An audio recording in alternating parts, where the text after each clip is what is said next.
All right, we'll get started with Dave. First question, we'll start with Juan standing up in the back. Hey, Dave, you look pretty tired. How does this one feel? Yeah, I'm elated. I'm tired. I'm happy.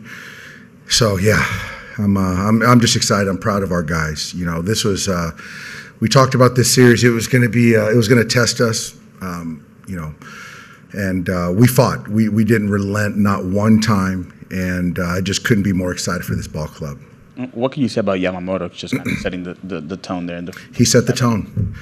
And, you know, I think that, you know, Yoshi's had a lot of success in his professional career. And I said it before. I mean, he's pitched in big ball games, and I believed in him. I knew he was going to rise to the occasion, and he was outstanding tonight. And I knew he wasn't going to run from this spot. And, you know, I'm looking forward to riding him through the World Series. Bill, back right. Yeah, Dave, you finished the series with 24 consecutive scoreless innings. How perfect does the pitching plan have to go for that to happen? Well, I think, Bill, it's about the players. The players were outstanding. The guys from the 24, 26 innings, you know, when you call a number, call a name, it's up to those guys to go out there and perform. And I give all the credit to those guys, and you can have whatever plan or script people can talk about, but it comes down to the players. And those guys made plays, made pitches, and made us all look good. And from Yoshi today to the bullpen, I mean, if you're talking about a series MVP, it's our bullpen, clearly. And so I'm so excited for those guys, and Josh Bart's done a fantastic job with the entire bullpen. Russell on the right side. Dave, you've managed a lot of games and played in a lot of games that had a lot of meaning. Where does this series rank just in terms of the intensity that you've been a part of? I'll tell you, this rivals, you know, you asked me the question, Russ, it rivals 2004 when we beat the Yankees when I was a player with the Red Sox. It rivals beating the Braves in 2020 to get to the World Series. Those are probably, this is right there with it. I mean, you're talking about one of the best teams in baseball over there, and Mike and his staff did a great job preparing those guys, and it was a dogfight, and I got nothing but respect for those guys over there. But to kind of win this series how we did, to kind of fall behind, and those guys coming into the postseason had a lot of momentum, speaks to the character of our guys. So this is right up there. Dave, when you said you believed that Yamamoto was going to rise to the occasion, what was that belief founded in? It was founded in the fact that Yoshi, Darvish, guys like other guys that have pitched that are from out of the country, they're pitching on a bigger scale. Yoshi is pitching for his country, and so when you pitch for the WBC for the country of Japan, those are as high a stakes as you can have, and he's done that and pitched well in those moments, as Darvish. And so I got to give you a lot of credit for what he did. And so I think that for me, I didn't believe that he was going to run from this moment, and we were going to get everything he had, and that's what he did. And he hadn't been in the sixth inning since the Yankees, so I felt at that point in time he gave us everything he had, and we could hand it off to a very, very capable pen. Now that said, I'm guessing as you're kind of mapping this out, right, you probably can't count on 5 scoreless. Like, realistically, where were your expectations in terms of how much length he was going to be able to give you?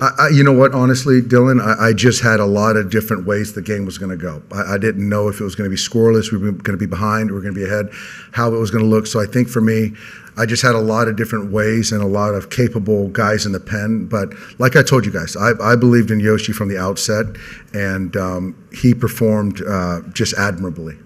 Let's go to Mike standing up on the right. Dave, was this about as stressful a game as you've managed in a while? Just because of the score? Yeah. This was, I think that even Game 4, this is the most stress I've been in quite some time. Even Game 4, where you have 7 or 8 guys that you're going to go to and you know their lanes. When you have a starter and you don't know when to deploy and get the carousel going, that adds stress and anxiety.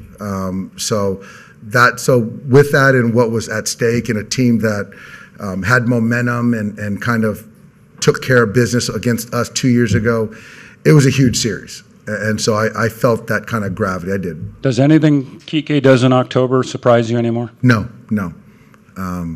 We're in Los Angeles, some of the greatest athletes of all time, and those great ones aren't afraid to fail. And Kike, when you're talking about postseason in whatever sport, you can't be afraid to fail. And this guy always rises to the occasion. And so that was sort of the bet that Andrew, Gomer, myself had to acquire Kike. The reason we got him this year was to win 11 games in October.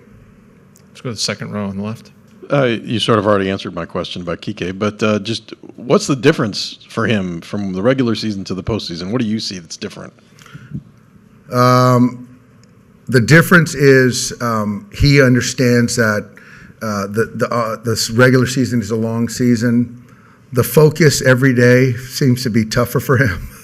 But when you're talking about the biggest of stages, everyone knows Kike. He loves the spotlight. And some people love it. Some people run from it. So when you're talking about this market, the postseason, people in Puerto Rico watching him all over the country, that's when he's his best. And so that's why you sort of get through the regular season with Kike, and then when you get through that, you're going to get the best player. Jack on the left. Just after the 2 years, or the last 2 years, to obviously you guys want to win 8 more games, but to get past this round and come back in this series, like how much of a relief was that? How much redemption do you guys just feel as a team being able to move on this year? It's relief. It's redemption. I wanted to beat those guys. We all wanted to beat those guys really bad. We played a very good ball game today, certainly on the pitching and the defensive side. We're going to celebrate tonight, as you can see, but the job's not done, and you will see the focus, the fire going forward, and with the expectation to win 8 more games. And that Mets team is playing really good baseball, and we'll be ready. You've talked about it, and guys in there were just talking about the attitude of this team, the focus, being able to bounce back in these last 2 games. Like, when you look back this year and this week especially, where do you think that comes from? It's the players. I'll say this, though, is that I haven't been a part of as much adversity as this ball club has had, and not one time have we made an excuse or given ourselves an out to not win 11 games in October. And that's a credit to the character of the guys, the coaches, the front office, getting a lot of depth that we've had to tap into. And so that's why, I like I told the guys in the clubhouse, I've never believed in a group of guys more than this group. I really haven't.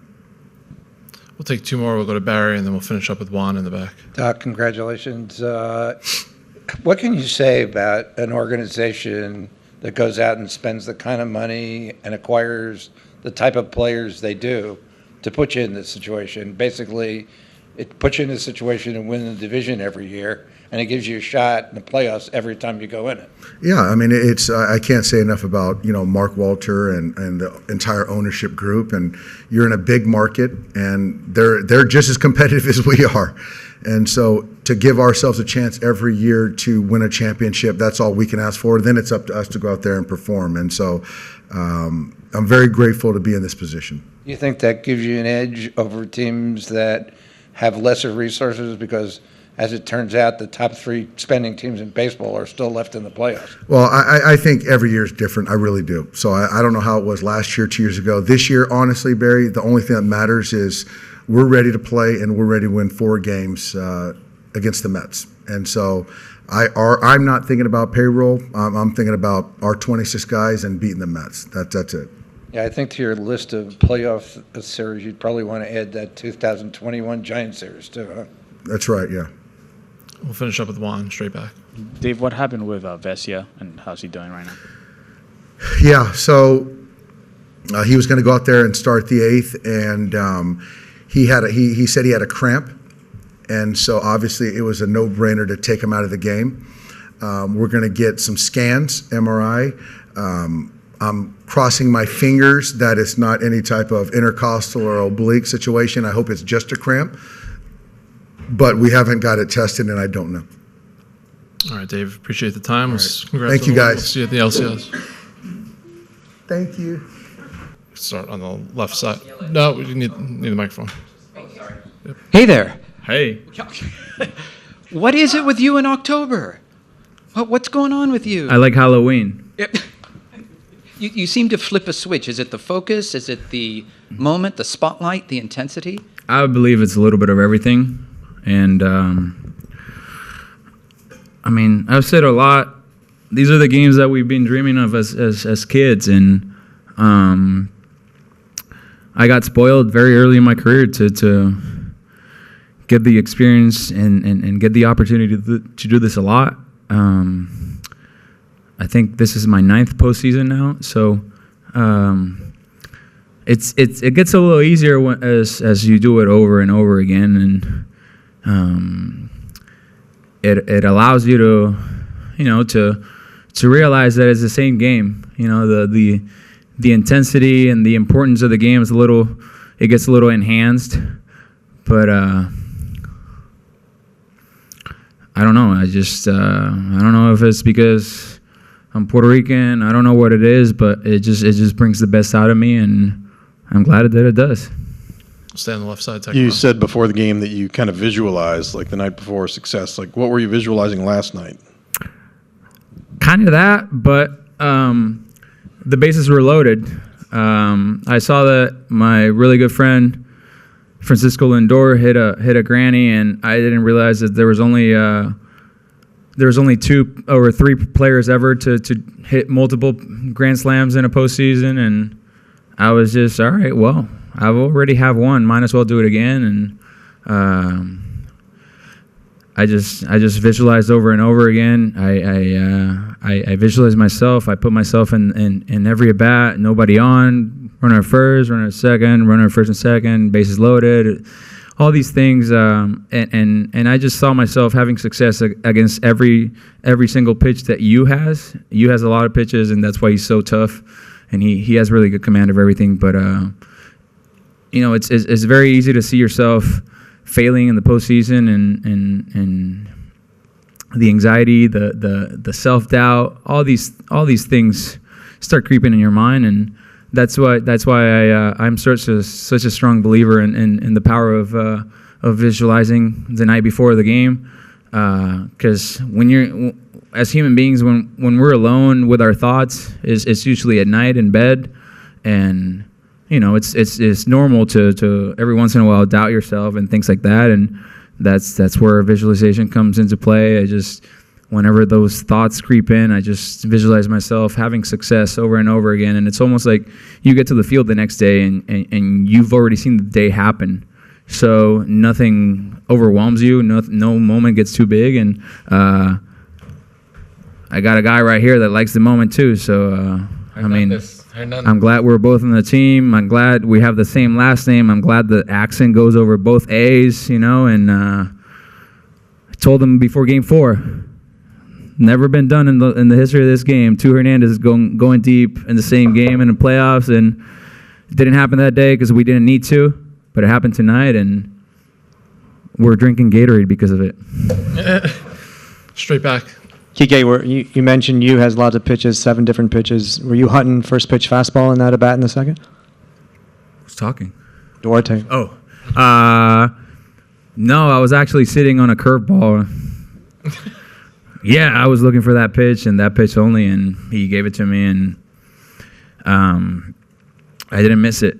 The funny thing is, like next at bat, first 3 pitches of the at bat were even better pitches to hit than the one that I hit out, and obviously I took the first one, and then the second one I swung through it, and then I fouled the third one off.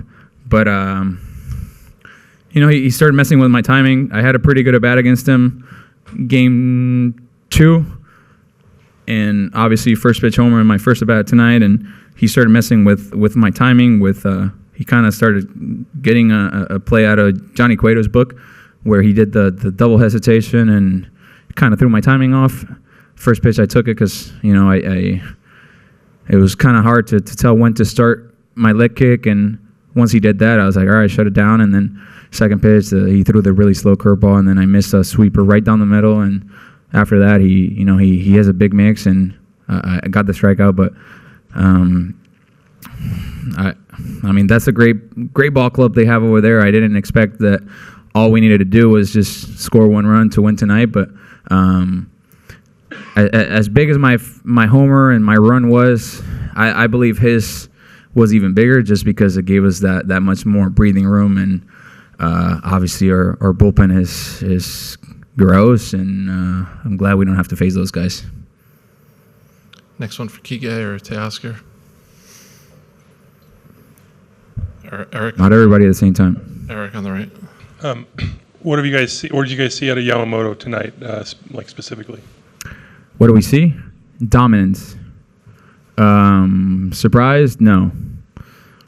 I've answered a lot of questions about Yoshinobu tonight, and my answer remains the same.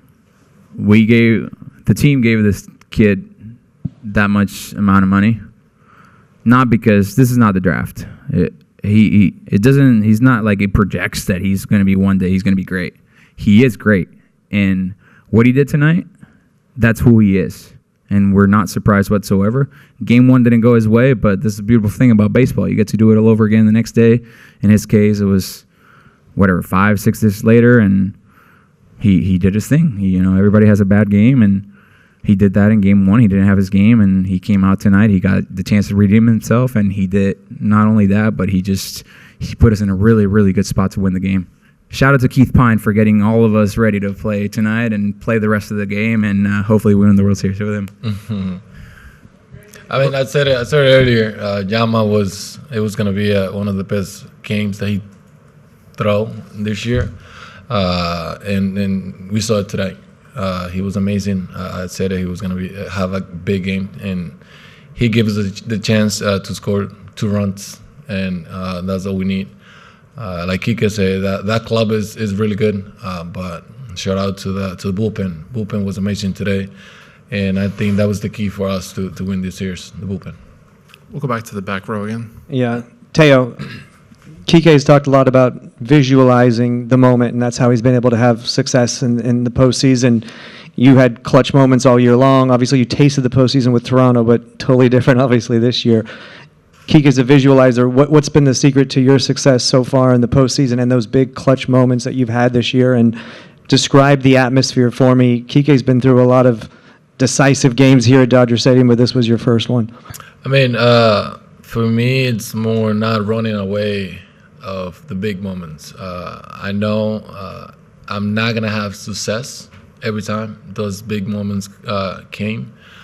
But not running away from it, it's what makes me get better in every situation.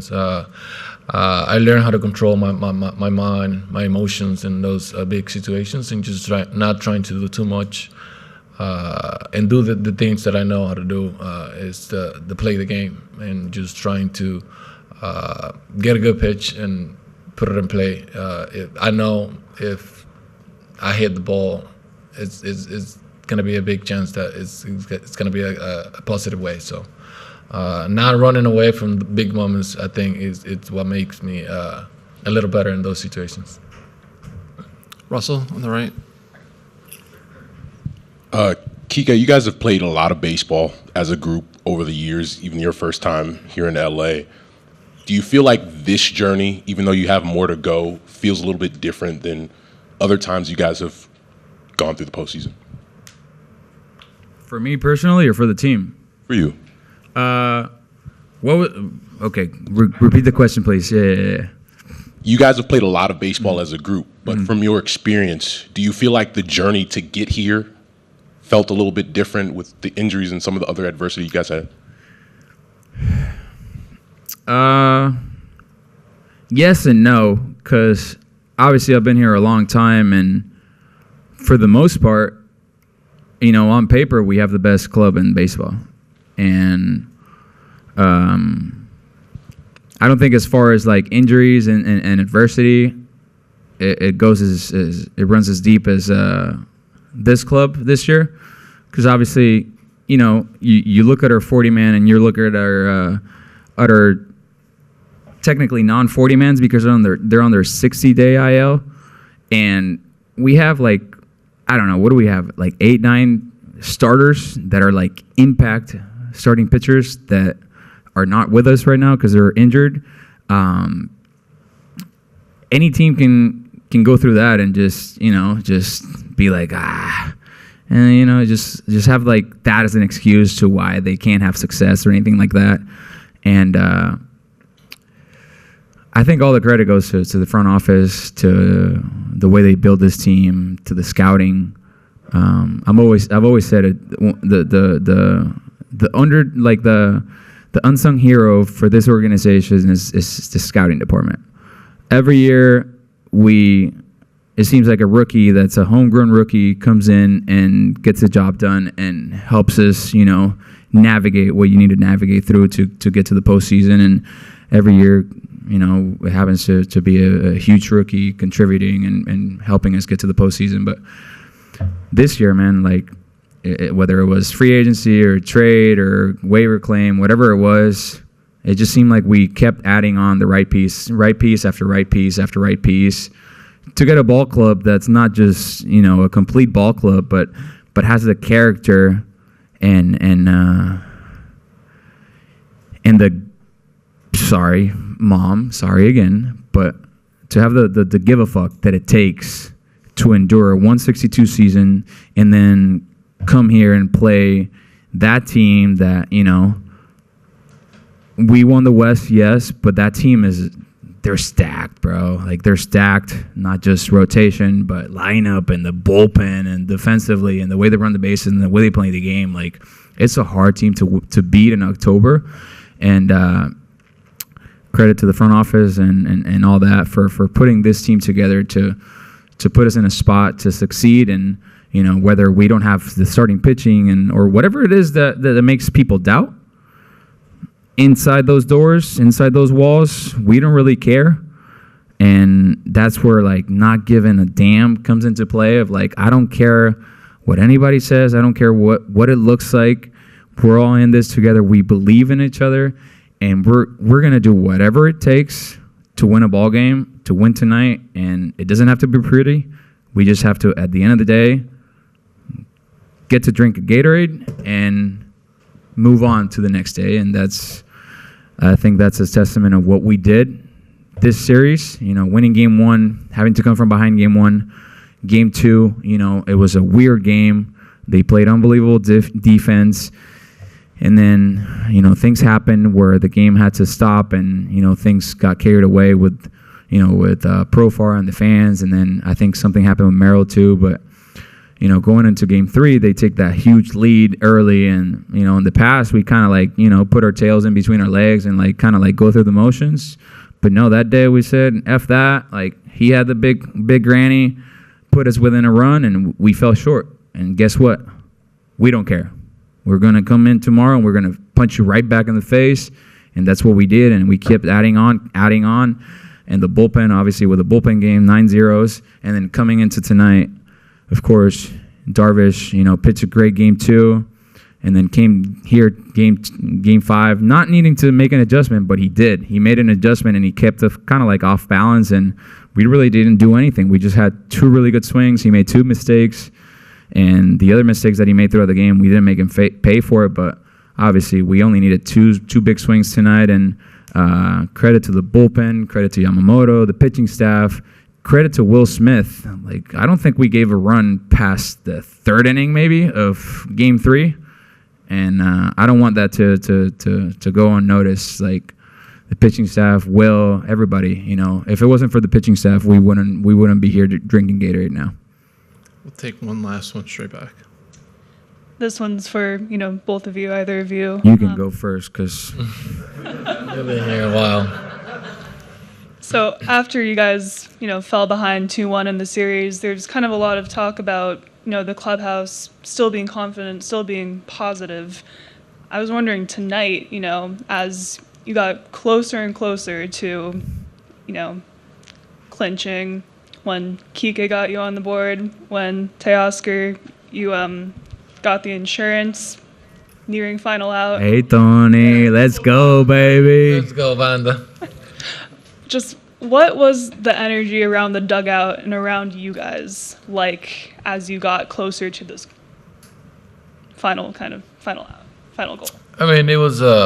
We always stay positive. We know that we have the ball club that can come from behind, and obviously we didn't have the results that we want in those two games that we lose, but we kept our minds in the same spot that we have at the beginning of the series. You're just trying to go there, do our jobs, play the game hard, knowing that it was not going to be easy to beat the Padres. Just trying to stay confident of the things that we know we can do, and it doesn't matter the scoreboard. We know that we can score a lot of runs in one inning and came back and win games, and just try to stay positive through all the injuries that we have and like the adversity that we have during the year and this series. It just trying to keep pushing and believe in each other. All right, guys. Congrats on the win. We'll see you at the LCS. Thank you. Thanks. Thank you, guys.